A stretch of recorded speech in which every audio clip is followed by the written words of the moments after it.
ఒక గేమ్ చెప్పిందని మనలో ఎవరైనా ప్రాణాలు తీసుకుంటారా? ఎవ్వరూ తీసుకోరు కదా, కానీ తీసుకున్నారు. ముగ్గురు అక్కా చెల్లెళ్ళు గజియాబాద్లో జరిగిన ఇన్సిడెంట్ వింటే మనకి కళ్ళ నిండా నీళ్ళలాగో.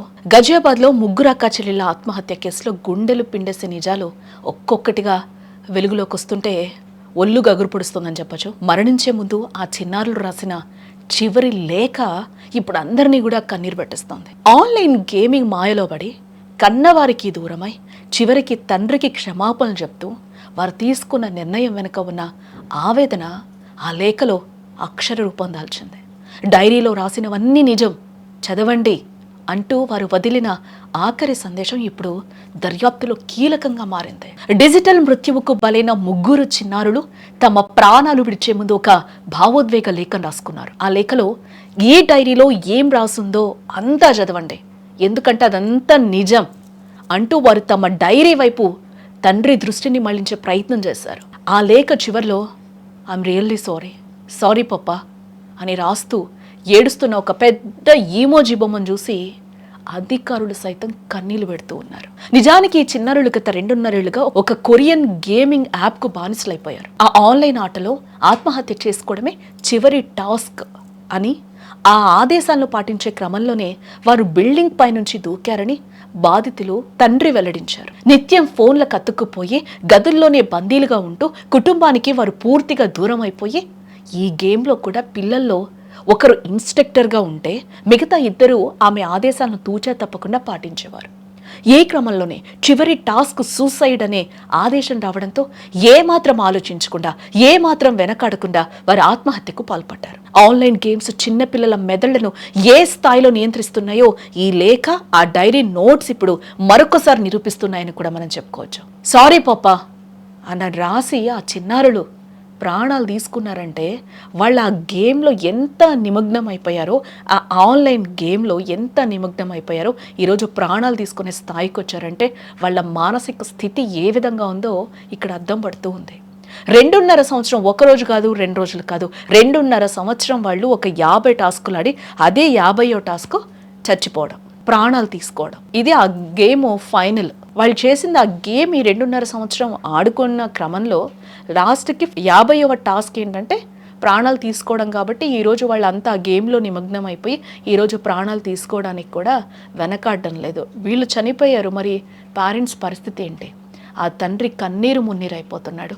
ఆ ముగ్గురు బాలికల్ని నిర్జీవంగా చూస్తుంటే ఆ తండ్రి ఎట్లా రక్తం మరిగిపోతుందా లేకపోతే కన్నీళ్లు బయటకు వస్తున్నాయా, ఆయన బాధ ఈరోజు వర్ణనాతీతం అని చెప్పుకోవచ్చు. ఈరోజు తండ్రి ఏమంటున్నారు, వాళ్ళు ఆ గేమ్ ఆడుతున్నారు అని అనుకోలేదు, ఏదో చిన్న గేమ్ ఆడుతున్నారు అని అనుకుంటున్నారు. ఒకరికి 12, 14, 16 ఏళ్ళు. ముగ్గురు కూడా పాకి, ప్రాచి, విషిక వీళ్ళ పేర్లు కూడా. వీళ్ళ ముగ్గురు ఎంత చిన్న అమ్మాయిలు అంటే వీళ్ళకి ప్రపంచం గురించి ఏం తెలుసని ఈరోజు చనిపోయారు అనేది, ఆ ఆన్లైన్ గేమ్కి వీళ్ళు ఎంత ఎడిక్ట్ అయిపోయారో కూడా మనకి ఇక్కడ అర్థమవుతుంది. ఆ తండ్రికి మిగిలిన గర్భశోకాన్ని ఏ క్షమాపణ తీర్చగలదు? ఈరోజు ఆన్లైన్ ఆటలు కేవలం స్క్రీన్ మీద ముగియవు, అవి నిజ జీవితాలను కూడా ముగించేస్తాయి అనడానికి ఈ లేఖ ఈరోజు నిదర్శనం కదా. ప్రతి తల్లిదండ్రులు తమ పిల్లల మనసును చదవాలి, లేదంటే ఇలాంటి మరణ లేఖలను చదవాల్సి వస్తుంది. ఎక్కడైనా మేల్కొందామా? మన పిల్లల్ని ఈ డిజిటల్ మృత్యు నుంచి రక్షించుకుందామా? పిల్లలు ఏడుస్తున్నారని, అన్నం తినట్లేదని, లేకపోతే ఇంకోటని మన పనులు అయిపోవాలి, వాళ్ళకి కొద్దిసేపు ఫోన్ ఇచ్చేద్దామని అనుకుంటే కాదు కదా. ఇప్పుడు నేను చెప్పినట్టు వాళ్ళ మృత్యు లేఖలే మనం ఆఖరికి చదవాల్సి వస్తుందేమో. చాప కింద నీరులాగా మెల్లగా వాళ్ళ మైండ్ సెట్ ఎలా మారిపోతుందో అర్థం కావడం లేదు. మీరు ఫోన్ ఇచ్చే ముందు ఎలాంటి గేమ్స్ ఉన్నాయి, లేకపోతే అవన్నీ అన్హైడ్ చేసి ఇవ్వాలి పిల్లలకి, లేకపోతే అవన్నీ డిలీట్ చేసి ఇవ్వాలి. అది మనం చేస్తున్నామా? ఆ పిల్లల ఫోన్ ఇచ్చిన తర్వాత వాళ్ళు ఏం గేమ్స్ ఆడుతున్నారు, ఎలాంటి వీడియోస్ చూస్తున్నారు, ఇవన్నీ పేరెంట్స్ రెస్పాన్సిబిలిటీ.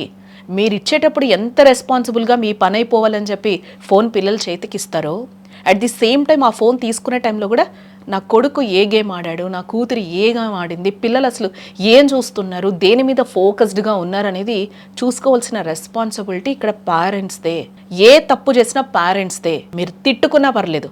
ఈరోజు ఈ 2.5 సంవత్సరం ఈ పిల్లలు ఆడుతున్నారు గేమ్ అని అంటే ఎవరిది ఇక్కడ తప్పు? పేరెంట్స్ది కాదా? 2.5 సంవత్సరం వాళ్ళు కంటిన్యూస్గా గేమ్ ఆడుతున్నారంటే 2.5 సంవత్సరాలు ఎందుకు పట్టించుకోలేదు పేరెంట్స్? మీకు అంత అర్థం కాలేదా? మీరు అంత బిజీగా ఉన్నారా? ముగ్గురు ఆడపిల్లలు, ఒక పిల్లగాడు ఎడిక్ట్ అయ్యాడంటే మనం అనుకోవచ్చు, కానీ ఇక్కడ ముగ్గురు ఆడపిల్లలు ఒక గేమ్కి ఎడిక్ట్ అయ్యి 2.5 సంవత్సరం నుంచి ఆడి ఈరోజు చనిపోయారు అంటే ఇక్కడ నిర్లక్ష్యం ఎవరిది కనిపిస్తుంది? ఎవరిని నిందించాలి ఇక్కడ? వాళ్ళు ముగ్గురు ఒక గదిలో కూర్చొని బంధువులకి దూరంగా ఉండి పేరెంట్స్కి దగ్గరగా లేకుండా, మీరు కూడా వాళ్ళ దగ్గరికి వెళ్లకుండా ఈరోజు మీరే వెనకాల నుంచి వాళ్ళని ప్రోత్సహించినట్టు కనిపించట్లేదా ఇక్కడ? మీరు ఆ రోజు వాళ్ళని రిస్ట్రిక్ట్ చేస్తుంటే ఈరోజు ఇలాంటి డైరీలు, ఇలాంటి వాంగ్మూలాలు, వాళ్ళు రాసిన సూసైడ్ నోట్లు చదవాల్సిన అవసరం వచ్చేది కాదేమో. ఒకసారి ఆలోచించండి. అంటే మనం ఒకసారి క్వశ్చన్ చేసుకోవాలేమో, నేను తిడుతున్నాను, లేకపోతే ఈ వీడియో ఇంత ఎమోషనల్గా ఉంది, మీరు ఇట్లా తిడుతున్నారని అనుకోవచ్చు. బట్ ఏంటంటే ఇక్కడ మనం పిల్లల్ని ఏ విధంగా వాళ్ళని సపోర్ట్ చేస్తున్నాం, వాళ్ళు ఏం చేస్తున్నారు, మన పనులైపోవాలని ఫోన్లు ఇచ్చేస్తున్నాం, ఓకే ఫైన్, బాగుంది. బట్ వాళ్ళు ఏం చేస్తారు నెక్స్ట్ డే మనం చూడాలి, ఆ నెక్స్ట్ డే చూడాలి, ఆ తర్వాత చూడాలి కదా. కానీ మనం ఎక్కడ వాళ్ళని చూడట్లేదు, ఏం పట్టించుకోవాలి. చచ్చిపోయిన తర్వాత ఏడుపులు పెడబొప్పులు. కానీ వాళ్ళు ఫస్ట్ మనం రిస్ట్రిక్ట్ చేస్తే ఇలాంటి ప్రాబ్లమ్స్ రావు కదా. కానీ పెంచి ఇంత పెద్దవాళ్ళని చేస్తూ మనం ఏం చేస్తున్నాం ఒకసారి మీరే ఆలోచించుకోవాలి.